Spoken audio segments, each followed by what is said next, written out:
नमस्कार, TV 20 news में आप सभी दर्शकों का स्वागत है। मैं हूं आपके साथ अशोक वर्मा। कोरोना के बढ़ते ग्राफ को देखते हुए आप अपना ख्याल रखें। अब रुख करते हैं खबरों की तरफ। अपने नेक कार्यों से लोगों के दिलों में जगह बनाने वाली मुबारकपुर विधानसभा से बसपा विधायक शाह आलम उर्फ गुड्डू जमाली एक बार फिर लोगों से लेकर मीडिया की सुर्खियों में बने हुए हैं और बनना लाजमी भी है, जबकि विधायक सत्ता पक्ष के नहीं है। ऐसी पहल की उम्मीद लोगों को सत्ता पक्ष से भी है। आपको बताते चले हैं कि जहां पूरा देश में कोरोना महामारी को लेकर लोग राजनीति कर रहे हैं, ऐसे में ऑक्सीजन से जूझ रहे लोगों को विधायक शाह आलम उर्फ गुड्डू जमाली ने सैकड़ों सिलेंडर अपने निजी खर्चे से मुफ्त में बांटने का काम किया है। विधायक के इस तरह के कार्य से जनपद के प्रशासनिक अमले के साथ साथ समाजसेवी संस्थाएं और क्षेत्रीय लोग विधायक की तारीफ करते नहीं थक रहे हैं। टीवी 20 न्यूज से हुई बातचीत के दौरान विधायक ने कहा कि पूरा देश महामारी से जूझ रहा है। ऐसे में हर जनप्रतिनिधि को चाहिए कि अपने क्षेत्र की जनता की सेवा में आगे आएं और हर संभव मदद करें। ये वक्त राजनीति करने का नहीं है, सबको एक साथ मिलकर इस महामारी से निपटने का समय है। उन्होंने कहा कि ऑक्सीजन सिलेंडर जो कि किसी भी मरीज जिसे ऑक्सीजन की जरूरत हो उसे फ्री में दिया जाएगा। जो भी मरीज के परिजन हो उनके आधार कार्ड की फोटोकॉपी और डॉक्टर का पर्चा कि मरीज को ऑक्सीजन की जरूरत है और मोबाइल नंबर नोट करके मरीज को ऑक्सीजन फ्री में दी जाएगी।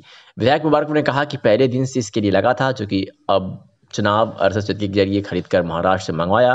मेरी राजनीति करने का पहला मकसद आम जनता की सेवा करना है।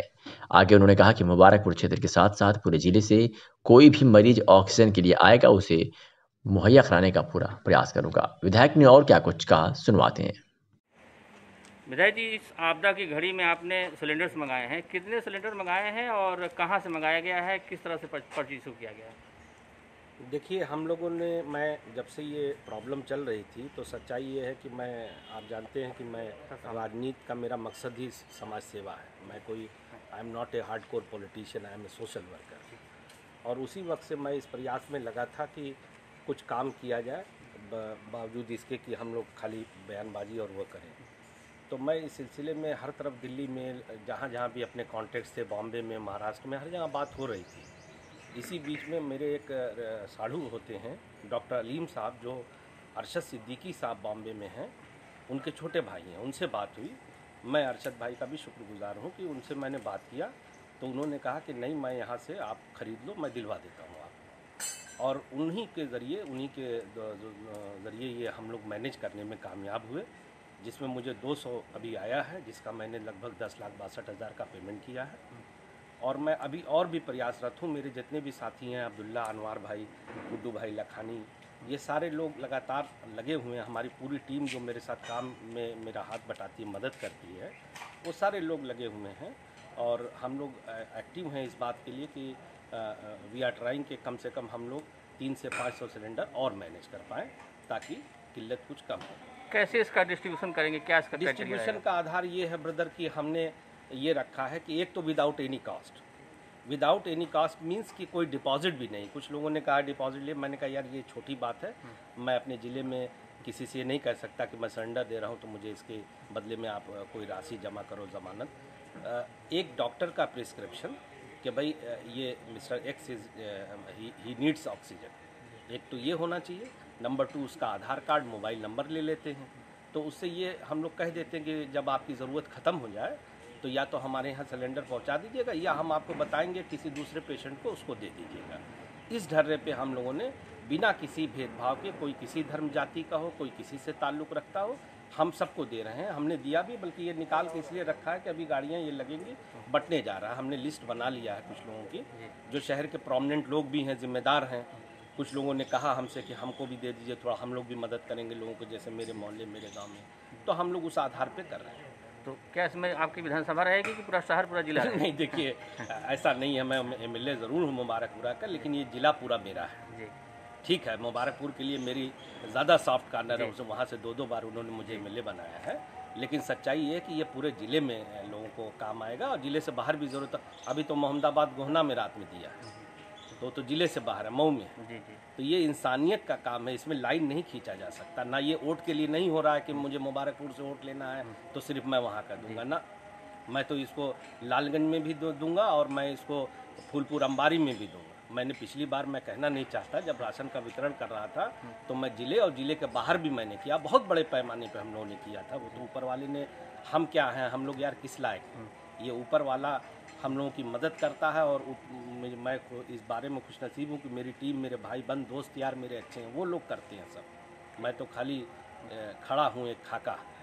तो ये इसमें हम लोग बहरहाल कोई लाइन नहीं है, पूरे जिले की मदद होगी। तो सर क्या संदेश रहेगा, और जनप्रतिनिधि हैं, संभ्रांत लोग हैं जो सक्षम हैं, लोगों की मदद कैसे इस आपदा? सबको आगे आना चाहिए। मैं तो कहता हूँ बयानबाजी एकदम बंद कर दे, आलोचना एकदम बंद कर दे, एकजुट हो जाए सब लोग। हम लोग भारतवासी हैं, ये देश हमारा है, हम सब की जिम्मेदारी है। सरकार की तो अपनी जिम्मेदारी है ही है, वो आलोचना, वो राजनीति बाद में होती रहेगी। इस वक्त सारे लोग भेदभाव बुला के सारी लाइन खत्म कर दें और सब लोग एक साथ खड़े हो जाएं। मैं किसी को ऑक्सीजन दे सकता हूं, दवा दे सकता हूं, किसी के साथ 2 कदम चल सकता हूं, सारे लोग मिलके खड़े हो जाएं यार, ये 1 मिनट में सब सॉल्व हो जाए, कुछ नहीं है। ये बहुत परेशान होकर घबराने की जरूरत नहीं है, हर चीज़ से लड़ने की जरूरत होती है। Thank you sir. Thank you. Vishal Seth, जिला पंचायत सदस्य परशुरामपुर, आजमगढ़ की तरफ से आप सभी जिला पंचायत वासियों को हार्दिक बधाई एवं शुभकामनाएं। मैं विशाल सेठ, नवनिर्वाचित जिला पंचायत सदस्य परशुरामपुर, समस्त क्षेत्रवासियों एवं ग्रामवासियों को हृदय तल से आभार व्यक्त करता हूं। मैं उन सभी साथियों, शुभचिंतकों का भी आभार व्यक्त करता हूं, जिन्होंने इस चुनाव में मेरी किसी न किसी रूप से मदद किया।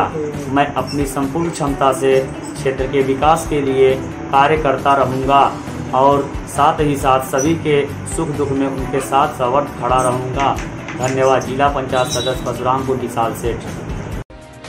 एक तरफ शासन और प्रशासन व सामाजिक संगठन इस कोरोना महामारी से जूझ जाए तो वही कुछ अस्पताल व डॉक्टर के साथ ही मेडिकल हॉल भी इस आपदा को अवसर में बदल रहे हैं। सबसे पहले हम जिलाधिकारी व पुलिस अधीक्षक व सहायक आयुक्त औषधि मनुशंकर व उनकी टीम के साथ ही कांद्रापुर पुलिस को धन्यवाद देना चाहेंगे, क्योंकि पुलिस अधीक्षक के निर्देश पर ऑक्सीजन के 68 सिलेंडर बरामद कर एक आरोपी को गिरफ्तार कर कालाबाजारी पर रोक लगाने का काम किया है, वो सराहनीय है। इस कालाबाजारी में धरती के कुछ भगवान भी शामिल हैं, जिन्हें हम आम भाषा में डॉक्टर कहते हैं। इन्हीं के मिली भगत व अस्पताल की पर्चियों का लेकर आरोपी रिजवान जाफरपुर से सिलेंडर को उठाता था, जिसकी जानकारी जाफरपुर में बैठे लोगों को भी थी, जिनको कालाबाजारी का कुछ रकम भी मिलता था। सहायक आयुक्त औषधि मनुशंकर से TV20 न्यूज़ की हुई बातचीत में उन्होंने कहा कि जाफरपुर से यह आपूर्ति बंद कर दी गई है। इस कालाबाजारी में अभी बहुत से रिजवान शामिल है जो लाश के सौदागर के रूप में काम कर रहे हैं। या उन माँ से पूछिए जिनका सिंदूर ऑक्सीजन न मिलने से उजड़ गया, या उन माता पिता से पूछिए जिन्होंने अपने जवान पुत्र को खो दिया, या उन बहनों से पूछिए जिन्होंने अपने माता पिता समान भाइयों को खो दिया। TV20 न्यूज़ जिलाधिकारी व पुलिस अधीक्षक से ये निवेदन करता है कि जनपद के कई निजी अस्पतालों के डॉक्टर पर्ची पर नाम व पता लिखकर ऑक्सीजन सिलेंडर के लिए देते थे, जो कालाबाजारी के काम आती थी। अस्पतालों को तो 500 रुपये में ऑक्सीजन गैस मिल जाता था, लेकिन मरीजों से उसका 10,000 रुपये लिया जाता है। सबसे बड़ी बात यह है कि कोरोना की कोई दवाई नहीं बनी। ऐसे में जनपद के कुछ अस्पताल कोविड के नाम पर मरीजों से 20,000 से लेकर 50,000 प्रतिदिन ले रहे हैं, जबकि मुख्यमंत्री ने कोविड-19 प्रबंधन के संबंध में मंडलायुक्त, ADG, IG व DIG के साथ समीक्षा बैठक में कहा है कि प्रदेश के किसी जिले में बेड का अभाव नहीं है, फिर भी कतिपय स्थानों से बेड के अभाव में मरीजों को उपचार से वंचित करने की घटनाएं संज्ञान में आई है। यह संवेदनहीनता है। उन्होंने कहा कि अगर सरकारी अस्पताल में बेड रिक्त नहीं है तो निजी चिकित्सालय में इलाज की सुविधा दिलाई जाए। राज्य सरकार नियमानुसार उसका भुगतान करेगी। मंडलायुक्त स्वयं इसकी व्यवस्था की मॉनिटरिंग करते हुए प्रभावी ढंग से लागू कराएं। वहीं TV20 न्यूज़ से बातचीत में मंडलायुक्त विजय विश्वास पंत ने कहा कि जो भी अस्पताल कोविड मरीजों से जो सरकारी रेट है उससे ज़्यादा रकम लेते हैं तो उनके ऊपर कार्रवाई की जाएगी। जनपद में तेजी से बढ़ रहे कोरोना वायरस संक्रमण को देखते हुए अतरौलिया प्रभारी निरीक्षक पंकज पांडे के नेतृत्व में पुलिस टीम क्षेत्र में के बब्बर चौक, केसरी चौक, छितौनी, सिकंदरपुर, मदिया पार मोड़, पटेल तिराहा आदि स्थानों पर लॉकडाउन में बेवजह घूम रहे लोगों का चालान काटा और अनुशासन का पाठ पढ़ाया। वही 2 पहिया व 4 पहिया वाहन स्वामियों को घूमने का कारण पूछा, जिसका कारण स्पष्ट न होने की स्थिति में उनका चालान काटा गया। ऐसे में लगभग 20 छोटे 2 पहिया वाहन तथा 6 4 पहिया वाहनों का पुलिस द्वारा चालान काटा गया। बिना मास्क के घूम रहे लोगों को पुलिस ने सख्त चेतावनी देते हुए मास्क लगाने की हिदायत दी। वही लॉकडाउन का पालन न करने पर लोगों को सख्त निर्देश दिया कि अगर दोबारा पाया गया तो 10,000 रुपये का चालान काटा जाएगा। पुलिस की इस कार्रवाई से पूरे बाजार में अफरा तफरी की स्थिति रही। लोगों को हिदायत भी दी गई कि अगर कोई दुकान खुली पाई जाती है तो उसके खिलाफ सख्ती से कार्रवाई की जाएगी।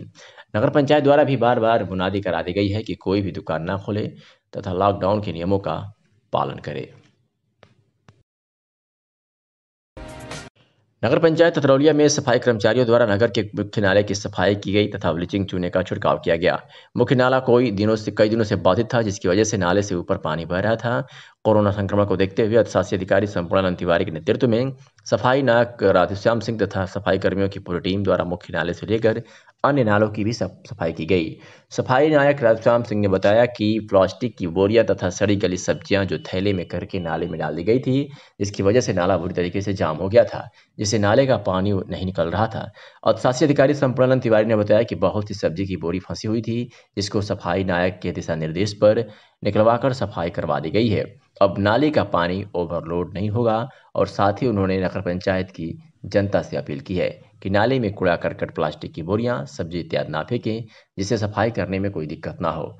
अगर ऐसा करते हुए कोई भी व्यक्ति पाया गया तो उसके ऊपर कानूनी कार्रवाई की जाएगी। आइए सुनाते हैं कि सफाई नायक राधेश्याम सिंह ने टीवी 20 न्यूज़ से हुई बातचीत में क्या कुछ कहा। मेरा नाम राधेश्याम सिंह है, सफाई नायक हूँ। ये यहाँ पे आज नालियाँ भर गई थी, पानियाँ ओवरलोड हो गया था। इसमें ऐसा है, कूड़ा रोज लोड टू डोर उठता है, उसके बाद कूड़ा उठने के बाद सब सब्जी वब्जी जो बोरी में भर के और नाली में सब डाल देते, इसलिए जाम हो गया। इसलिए आपके कर्मचारी द्वारा सफाई किया जा रहा है। ये कितनी देर में पानी सप्लाई चालू हो जाएगी? अभी 10-15 मिनट में चालू हो जाएगा।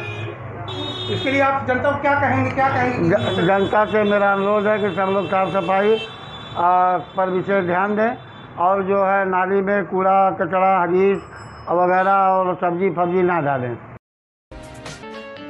विशाल सेठ, जिला पंचायत सदस्य परशुरामपुर, आजमगढ़ की तरफ से आप सभी जिला पंचायत वासियों को हार्दिक बधाई एवं शुभकामनाएं। मैं विशाल सेठ, नवनिर्वाचित जिला पंचायत सदस्य परशुरामपुर, समस्त क्षेत्रवासियों एवं ग्रामवासियों को हृदय तल से आभार व्यक्त करता हूँ। मैं उन सभी साथियों, शुभचिंतकों का भी आभार व्यक्त करता हूँ जिन्होंने इस चुनाव में मेरी किसी न किसी रूप से मदद किया।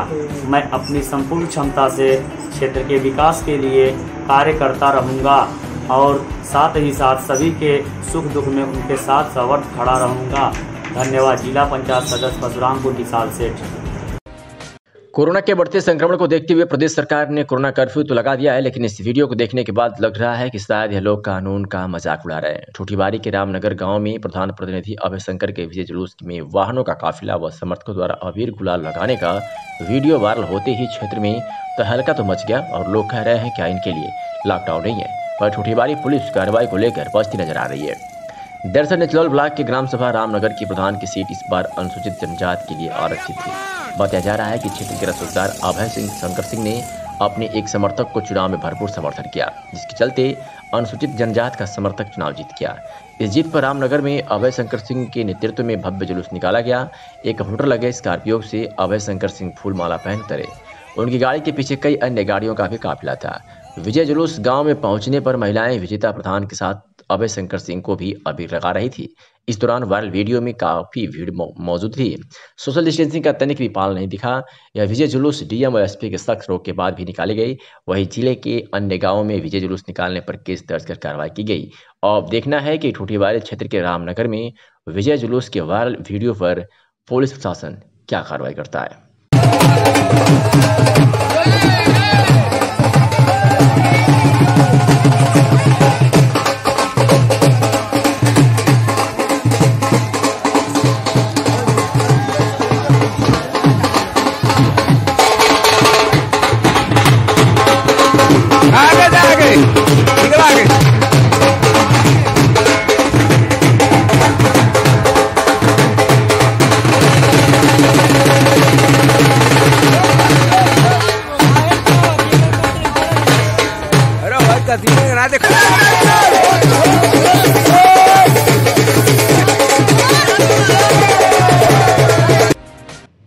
लखनऊ से ये बड़ी खबर कही जाएगी, जहां सपा प्रवक्ता ने ट्वीट के जरिए भाजपा नेता और राज्यसभा सांसद पर गंभीर आरोप लगाया है। उन्होंने कहा है कि कोरोना काल में भी भाजपा के राज्यसभा सांसद के बेटे की अयासी में कोई कमी नहीं आई।